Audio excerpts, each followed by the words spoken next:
Bonjour et bienvenue à tous. Aujourd'hui, nous allons nous intéresser à la révolution industrielle, et notamment pourquoi il est préférable d'utiliser le terme d'industrialisation plutôt que de révolution industrielle. Ainsi, avant de pouvoir aborder cette question, nous devons d'abord comprendre ce que représente la révolution industrielle. Cette dernière fait référence à une époque historique où a été transformé un système de production artisanale et manuelle en une production à grande échelle par la mécanisation née de progrès techniques.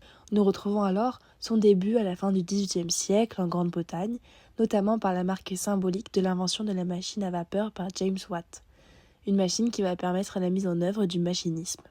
Alors pourquoi cette remise en question du terme de révolution ? Lorsque nous regardons une définition du mot révolution, nous retrouvons l'idée d'un changement brusque d'ordre économique, culturel ou encore moral qui se produit dans la société.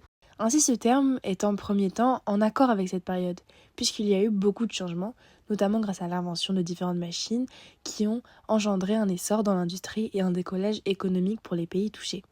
Cependant, le terme de révolution est aussi illusoire et vient montrer une vision simple de cette période historique. En effet, le processus avait commencé avant l'invention de la machine à vapeur et il est difficile de savoir exactement son point de départ. Nous retrouvons l'idée d'une rupture brusque et rapide avec le terme de révolution, mais l'industrialisation a été un processus très lent qui a duré des décennies voire des siècles avec des phases inégales et pas forcément avec une linéarité que le terme révolution suggère. La proto-industrialisation est un exemple qui montre bien que l'industrialisation n'a pas été un changement brutal du jour au lendemain. En effet, la proto-industrialisation désigne une production industrielle à laquelle certains artisans ruraux participaient, précédant l'industrialisation. Cette production était domestique et saisonnière. Ainsi, nous retrouvons dans cette proto-industrialisation les prémices de ce que deviendra l'industrialisation. Ceci vient alors souligner que ce ne fut pas un changement brutal, mais bien une évolution lente. C'est aussi un phénomène qui a touché de nombreux pays, mais pas de la même manière et pas à la même époque.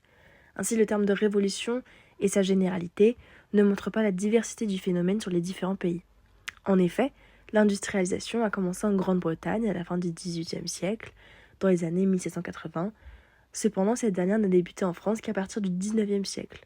En France, certaines régions ont été industrialisées avant les autres, comme par exemple le nord de la France, notamment dans le Nord-Pas-de-Calais, avec ses ressources comme le charbon, une abondance en eau et une main-d'œuvre moins chère.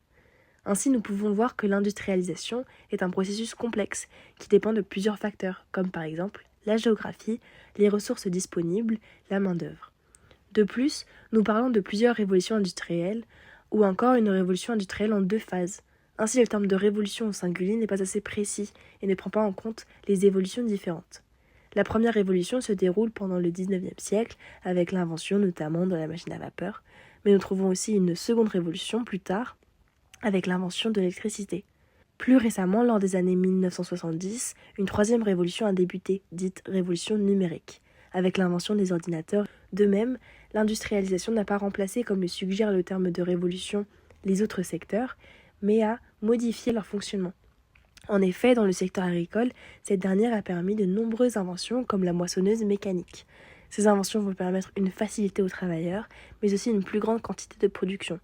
D'autre part, le commerce va aussi s'agrandir grâce à la mise en œuvre de transports.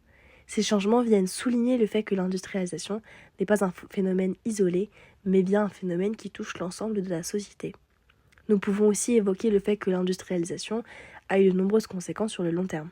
Elle a bien évidemment eu un impact économique.